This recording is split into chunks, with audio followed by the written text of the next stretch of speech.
Bom dia, turminha. Boa tarde, depende da hora que vocês estão vendo esse vídeo. Eu vou falar um pouquinho aqui rapidinho, né? Só retomar algumas coisas sobre a América, aspectos gerais, para revisão para a nossa prova. Bom, uma coisa que vocês precisam lembrar é a questão que o continente americano possui uma grande extensão latitudinal. Isso porque o continente, ele é cortado, né, por vários paralelos, a linha do Equador, o Trópico de Câncer, o Trópico de Capricórnio e o Círculo Polar Ártico. E como que isso influencia na diversidade natural do continente americano? Gente, olha só, por ser cortado por diversos paralelos, o continente americano, ele possui uma diversidade de climas muito grande. Quanto mais próximo à linha do Equador, mais quente. E uma questão que precisamos ressaltar também é sobre o relevo, lembrando que nós temos cadeias de montanhas na porção oeste do continente americano.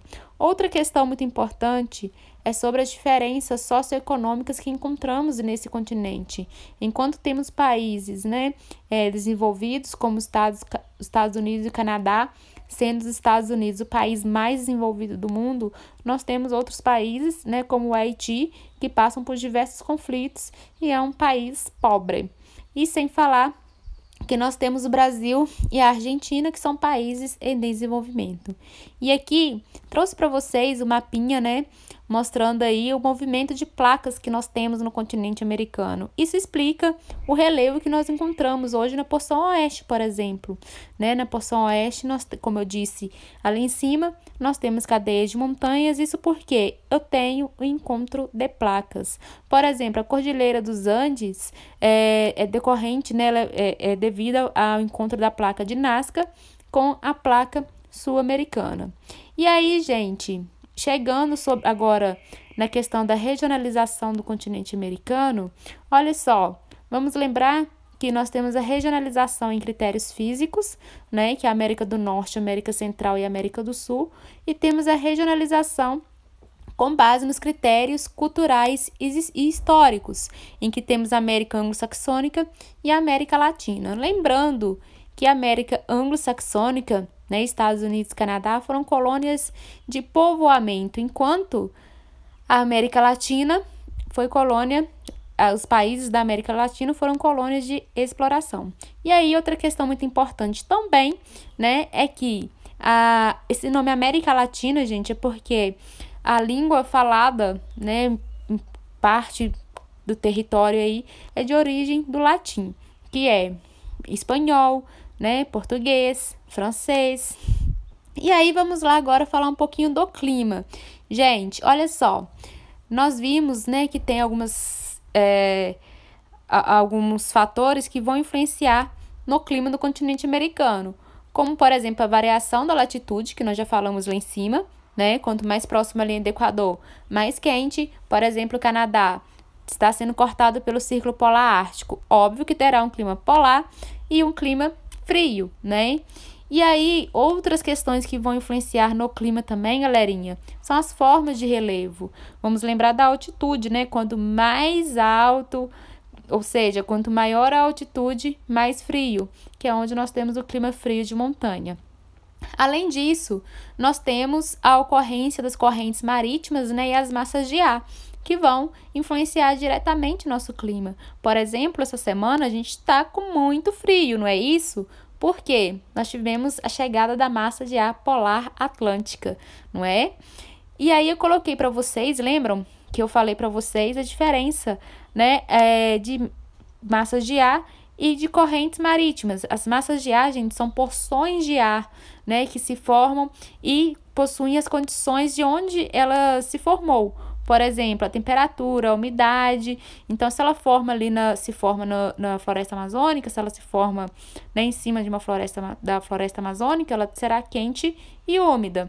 Mas se ela se forma em um lugar frio, como a massa de ar polar, que se forma lá na próxima Argentina, na Patagônia, obviamente ela será fria. E lembrando que as correntes marítimas são porções de água que se deslocam nos mares, não é isso?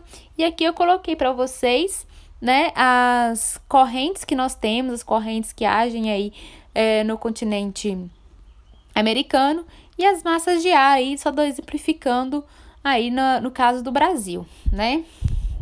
E aí, gente, é importante vocês lembrarem, né, dos climas que nós possuímos no continente americano.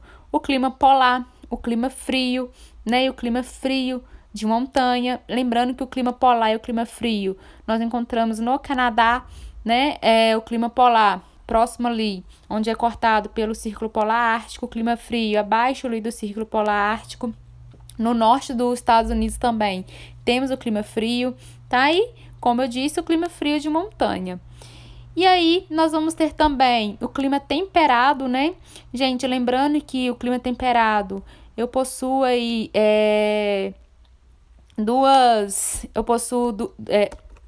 eu possuo estações bem definidas, não é isso? Além do clima subtropical, do clima tropical e do clima equatorial. E aí, gente, outra questão muito importante, né, é saber que essa questão do clima, ele também influencia diretamente no modo de vida da população. Por exemplo, quando nós citamos sobre o clima equatorial, nós falamos lá na aula que esse clima equatorial, ele influencia diretamente no modo de vida da população do norte. Por exemplo, a população ribeirinha, não é isso? E aí temos também o clima semiárido, o clima árido ou desértico, né? E além disso, gente, falamos sobre o relevo e da hidrografia.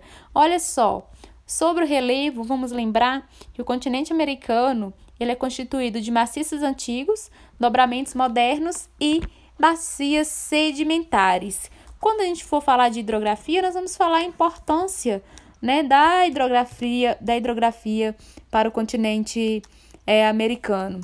Não só para o continente americano, mas a gente sabe que a fonte de água ela é importante, né? A água ela é importante como fonte de energia, como escoamento de produtos, enfim. Mas voltando aqui em relevos, gente, olha só, vamos lembrar que os maciços antigos, também chamados de escudos cristalinos, é onde nós temos os terrenos mais antigos, né, da crosta terrestre, ou seja, é onde nós temos ali as primeiras formações rochosas da Terra. E onde que nós encontramos esses maciços antigos? Aqui no continente americano, na porção leste, como por exemplo o Planalto da Borborema, como por exemplo a Serra do Mar, não é isso? Já os dobramentos modernos, nós encontramos na porção oeste do continente americano. E esses dobramentos modernos, gente, são formações rochosas que se formaram no período mais recente da Terra, como, por exemplo, a Cordilheira dos Andes. E as bacias sedimentares. Vamos lembrar, gente, que as bacias sedimentares é a acumulação de sedimentos, né, que vai se formar aí outra formação rochosa. E essas bacias sedimentares, elas funcionam da seguinte forma: vai retirando sedimentos com processo de erosão e colocando nas áreas aí mais baixas, né? E observem que aqui embaixo, eu até coloquei uma fotinho mostrando para vocês as camadas aí de uma rocha sedimentar, né? Que foi formada a partir do acúmulo desses sedimentos. Então, esse esqueminha é bem bacana para vocês lembrarem também de como acontece, né, a formação dessa bacia sedimentar. E aí, gente, só para vocês olharem aqui no mapinha, observem que aqui no mapa do continente americano, né, onde estão as cores mais quentes, é onde eu tenho as áreas com maiores altitudes. E onde eu tenho as cores mais clarinhas, é onde eu tenho as áreas de menores altitudes. E aí, falando sobre o relevo e a hidrografia, gente, ainda, né, o relevo que se destaca, né, a formação rochosa que se destaca em cada porção aí, por exemplo, no oeste, são as montanhas rochosas, assim como a Cordilheira dos Andes, e nós temos aí, né, Planalto e o Montes Apalaches no leste, que se destacam aí, né, nos maciços antigos. E na porção central nós temos o Planalto do México, a Serra Madre Oriental, a Serra Madre Ocidental. E aí vamos lá. Falando dos recursos hídricos agora, nós temos alguns rios importantíssimos aí no continente americano, né, como o rio Missouri, por exemplo, nos Estados Unidos. Mas vamos falar sobre as bacias que nós encontramos aqui no continente americano. Lembrando, gente, que na América Latina é onde nós temos as principais reservas hídricas, né? Ou seja, onde nós temos as maiores bacias. E aí, a bacia do Rio Amazonas, por exemplo, que é a maior do mundo. Lembrando que a bacia do Rio Amazonas, gente, ela não está somente no Brasil, né? Ela corta aí diversos países, a Bolívia, Colômbia, Equador. E aí, só para vocês terem uma noção, olha só, aí no mapinha a gente consegue ver toda essa bacia hidrográfica. E aí, lembrando que nessa bacia, o Rio Amazonas é o rio principal, não é isso? E sem falar que nós temos outras bacias também que são importantes aí, né? Como a bacia do Rio Orinoco, na Venezuela e na Colômbia, a bacia do Rio da Prata. E vamos lembrar também, gente, do aquífero Guarani, que é outro ponto importante para, né, a prova. Gente, o aquífero Guarani é o maior reservatório de água doce do planeta, né? Isso vocês já sabem. E é de suma importância hoje para o abastecimento de água aqui no Brasil, né?